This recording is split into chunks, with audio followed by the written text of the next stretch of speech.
Okay.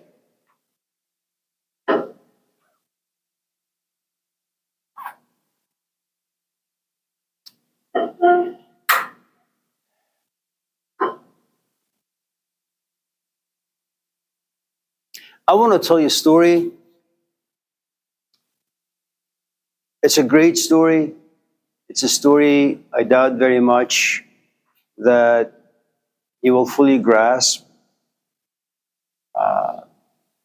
Not because you have mental deficiencies, not because you're not an intellectual, not because you can't process ideas well.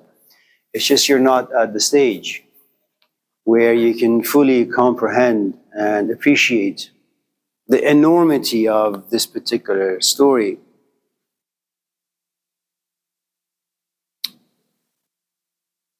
Parents migrate to different countries for different reasons. I used to have a lot of Eritrean students, certain parts of Africa.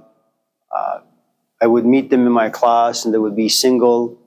After a couple semesters, they would find a companion, get married. Then they would disappear and all of a sudden they would show up to my class after like 5 or 6 years. And they would say, "We are leaving America." Why? Got married, have a child. I've come to realize that America is no place to raise a child.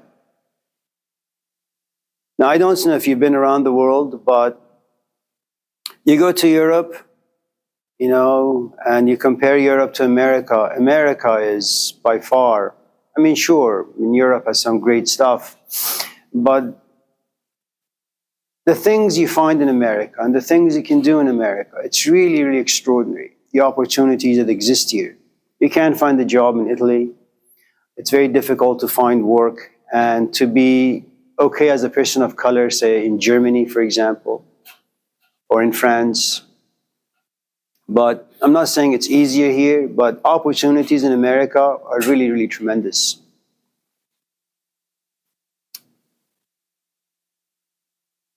You're not yet a parent, so for you to fully grasp and appreciate, you have to wait until you become a mom, you get married, realize the difficulties of relationships, how to deal with jealousy, human nature, all that stuff.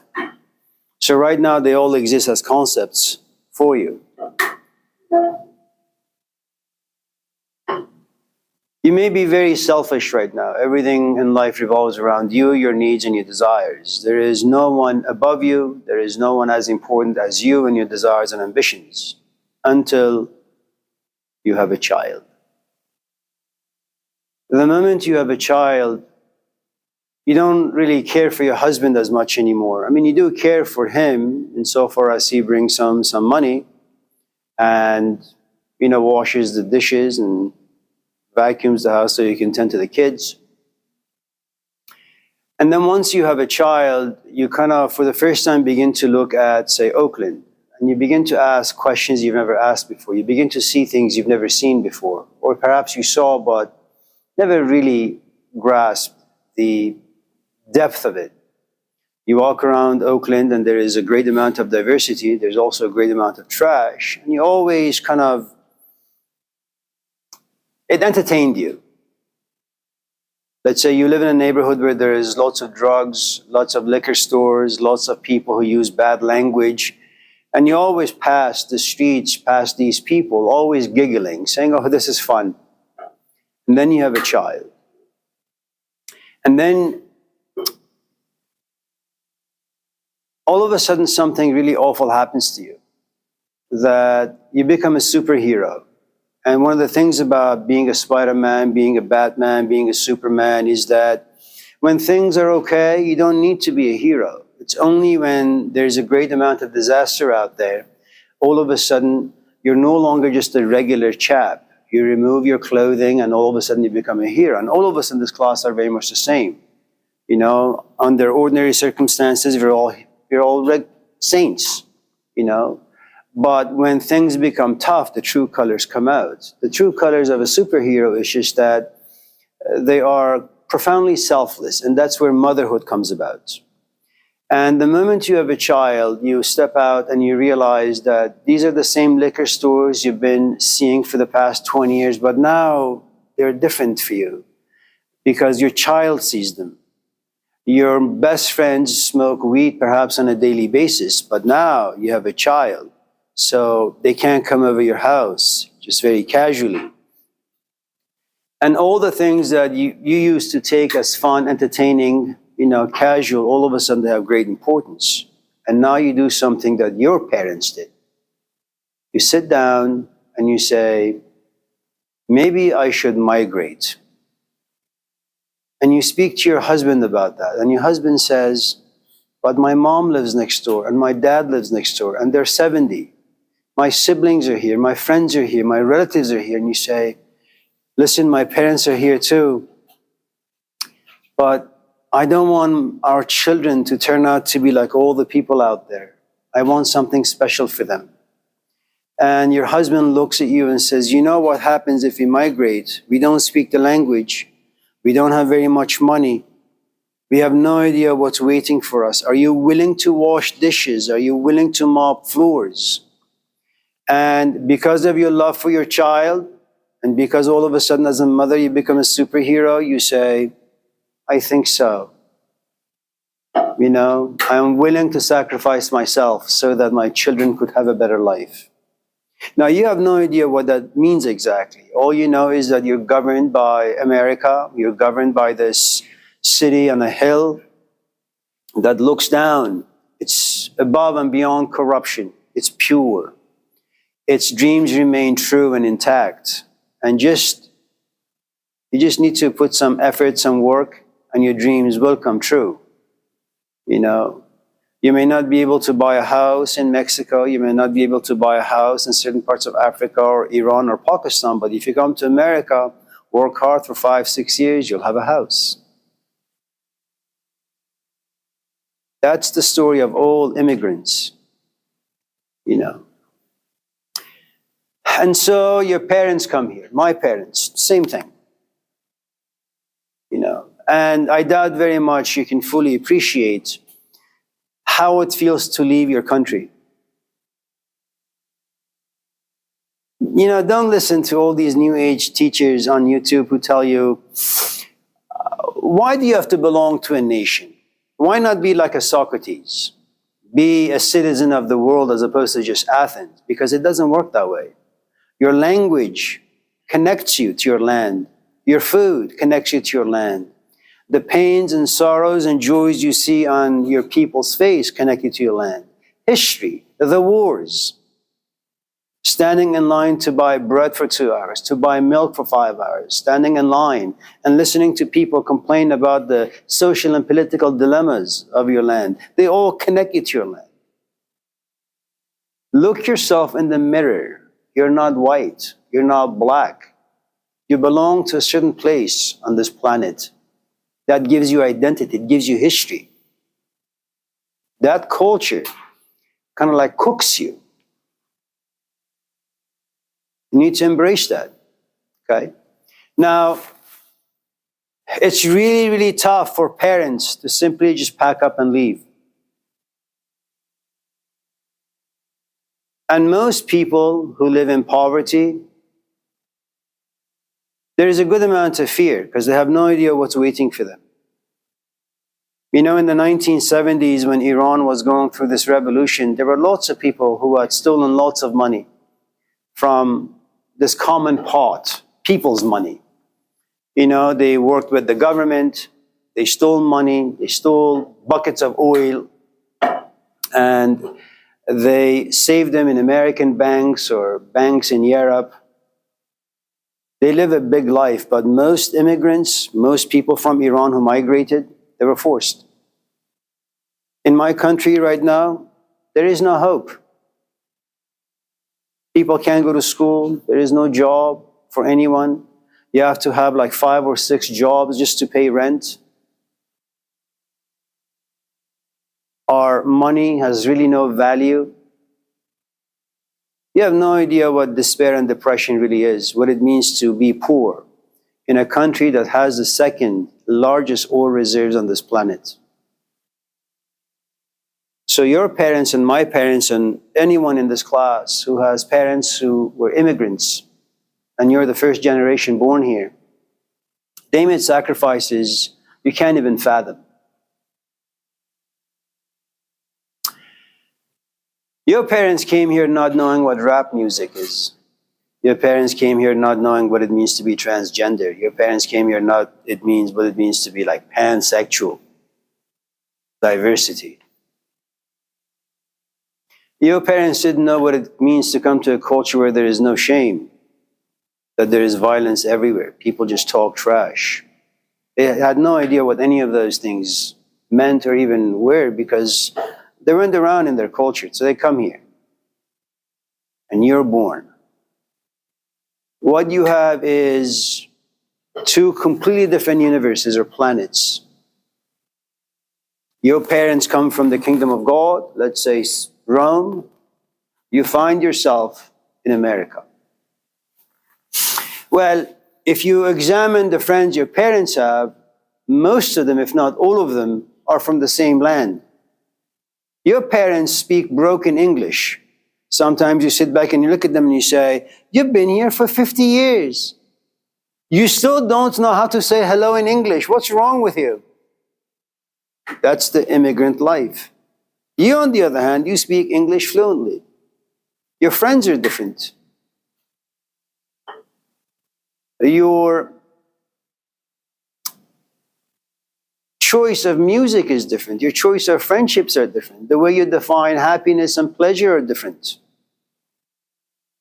You were born in the city on top of a hill. Your parents were born city at the very bottom of the hill. Of course there is going to be different language. Your parents don't really know what divorce means. Your parents come from an environment where the father is never home, he's out there working all the time. And yet, kids never feel abandoned. You, on the other hand, you look at your friends and their parents are always there and you say, well, my dad is never home, I feel abandoned, then you need therapy. Something that doesn't exist for your parents, never existed. Your parents know how to be reserved. What, you think life is easy? You think your parents don't have anger issues? Of course they do. But their culture says whatever stuff that may live inside you, keep it inside you. You want to scream once in a while, fine. Third world country people who have suffered a good amount of pain, they know how to keep their anger, their issues inside them. Most often, not all of them.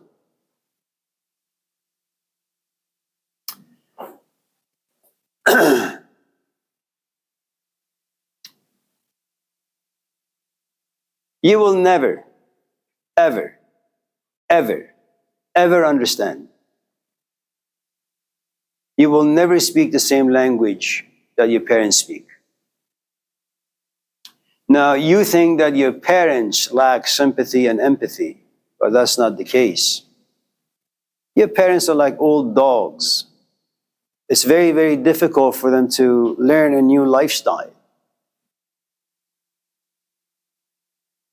The only way you will really understand is you just have to wait. I hope you find yourself a right companion. And eventually your body is going to scream at you, give me a baby.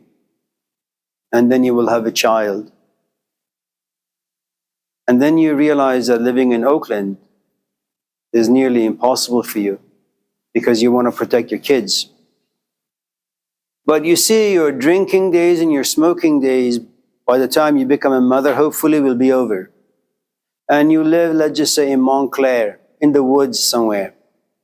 And one day your child comes home and you smell something on him. You sniff a bit more closely. You say, oh, he smells like weed. Something you used to do but no longer appreciate. And now you try to tell your son the difference between good pleasure and bad pleasure. And you know what he's going to do?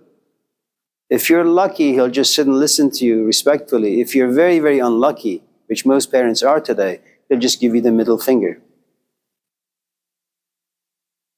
And you'll try, and you'll try, and you'll try, and you'll fail, and you'll fail, and you'll fail. Until your son gets married and has a son or a daughter. You may enjoy Britney Spears right now or Miley Cyrus, but man, when your daughter begins to listen to that music, it's just not music, it's also lifestyle. It's also the way you dress, it's also the way you speak. It's also how you advertise your body.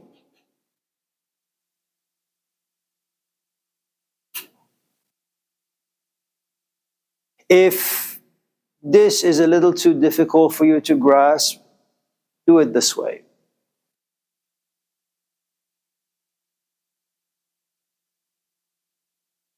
You have always, all of us in this class, without exception,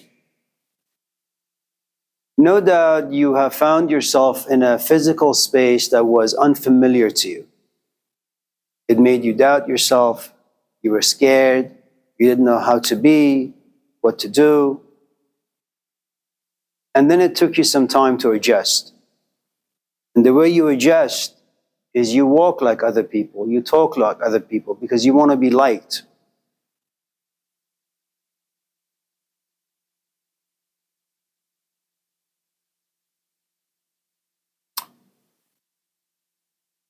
And then what happens is you lose a good part of yourself so that you could fit. That's the life of an immigrant. See, you're fully assimilated to this culture.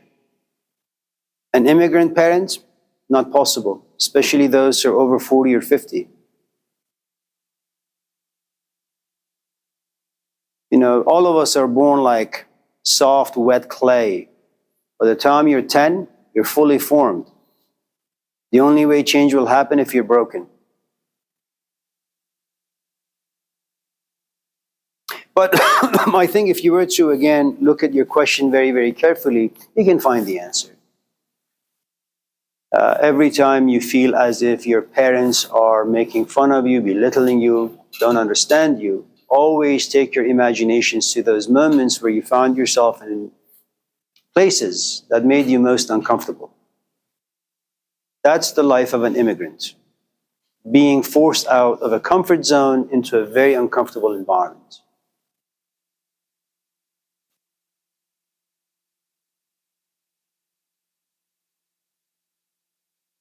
If I was to be very honest with you, I hated school.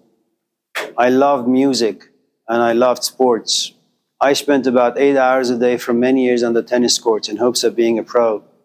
I left everything and I pursued music.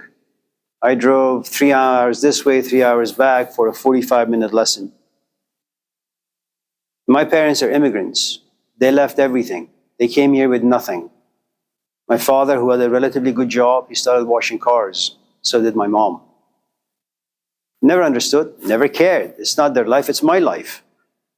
I want to be authentic. I want to be creative. I want my inner child to come out.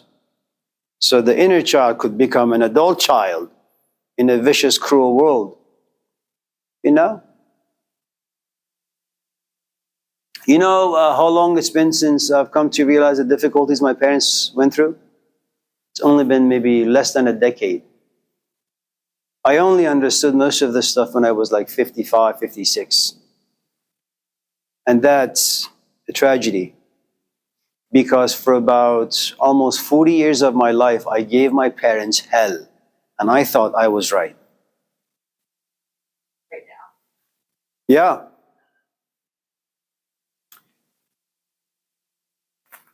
And what will happen is you're going to feel somewhat bad because, you know, you come from a different world, they come from a different world, and these two worlds, because they're not very much in harmony, they're going to clash, collide all the time. Now, you may want to go home. I mean, inwardly, perhaps you're repenting, you're feeling bad about everything that you have done and everything you've said, and you want to make some changes. It's not possible. Because it's like any other addiction. You were born here, you're addicted to a certain lifestyle. You're addicted to the world of advertisement. You know, and despite your best efforts to make it work for you and your parents, the world of advertisement will swallow you up. You will have no chance. It's impossible. And like any other addict, recovery is going to be long and it's going to be arduous. It's going to be difficult. And the only way an addict is going to recover is always have in the foreground of their thoughts, always, I am an addict. I lost my wife. I lost my kids due to addiction. I lost my house. I lost my money. I lost my liver. I lost my kidney. You have to be able to live with pain. You don't want to be caught up by this culture and its forces. You understand the life of an immigrant. There was a movie that came out some years ago. It's called, I think, Namesake or Namaske. I'm not quite sure how you say it. The story is very much the same. You know, these parents come from India and the kid was born here.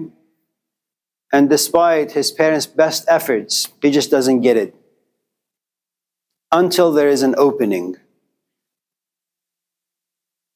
You know, and I think more power to you that at such an early, age, you've come to realize that your parents kind of come from a different world that defines happiness and success and what it means to be a human being in ways that you just don't understand, and you want to make it work. Your parents can't change. It's on you. And I have no doubt you're very much like the prodigal son story. Eventually you'll get it, and eventually you'll go back.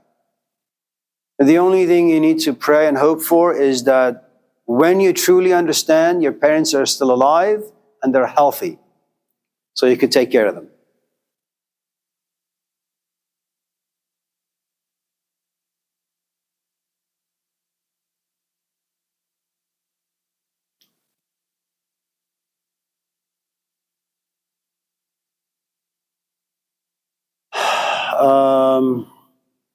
Jealousy.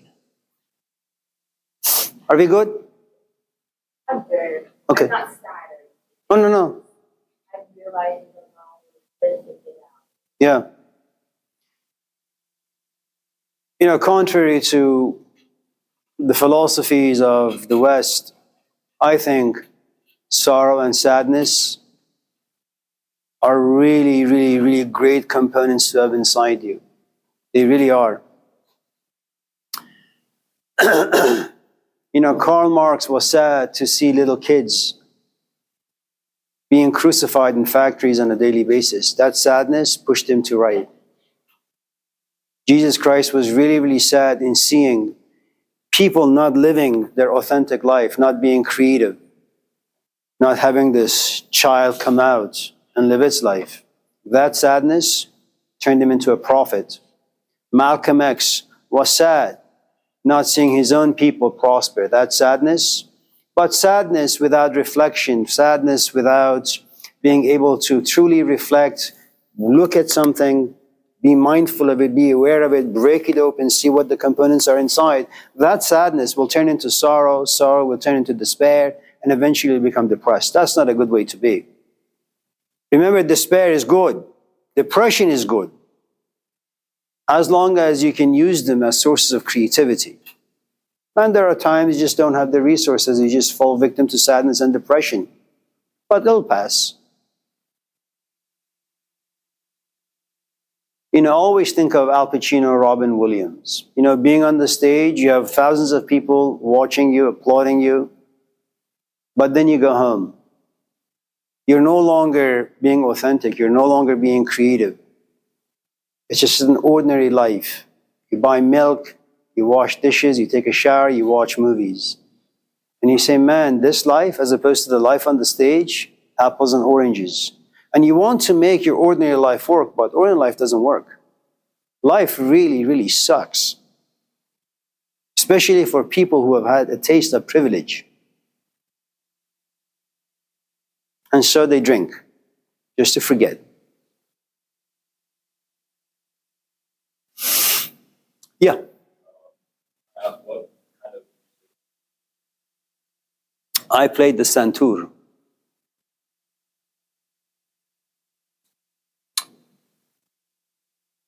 It's a string instrument. Persian music is quite sad. And it's because we've had a very sad history. But history aside, it's just being a human being is just a very sad thing. I mean, look at you. Look at all of us. In one lifetime, if you're lucky, you have to figure out a whole host of things. Learn how to not pee in your bed, be relatively civilized in school, come to class, do your work, find a job that you find enjoyable, find a companion, get married, maybe come to realize it was a mistake, have a child, maybe come to realize that was a mistake. And then your midlife crisis, which is happening right now at the age of about, 14, as opposed to 45, 50. You have to figure out what the meaning of your life is, if God exists, if you have a soul, if there's anything called creativity inside you. And try to live well, figure out what good pleasure and bad pleasure are, what benefits you, what harms you. And then in the end, learn how to get old with dignity, how to get sick in a way that you're not a complete burden or an ass for other people, and ultimately die well. That's too much on any shoulder, man. So there is a reason why someone a long time ago, like the Buddha said, if you're a human being and if you're born, it's one suffering after another. And it's not a bad thing, it's great, I think. Because you're not going to put all your eggs in one basket. We know that initially all baskets will fall and all eggs in that basket will break. Jealousy.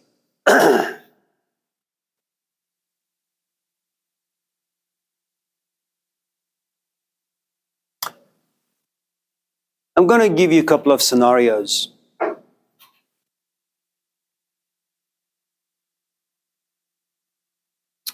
First, let me just say that jealousy is profoundly healthy and it is part of our nature. Or if I was to correct that a little bit, let me just say jealousy is part of contemporary human nature. And I don't really think that's true either. Next time you go to Safeway, next time you walk around the lake, watch couples very, very closely. They may not be, the best companions, but they still walk close to one another.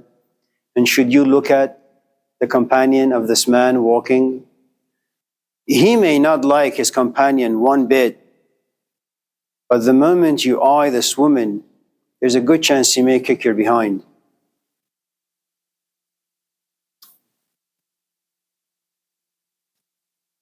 Whenever you spend time with anything,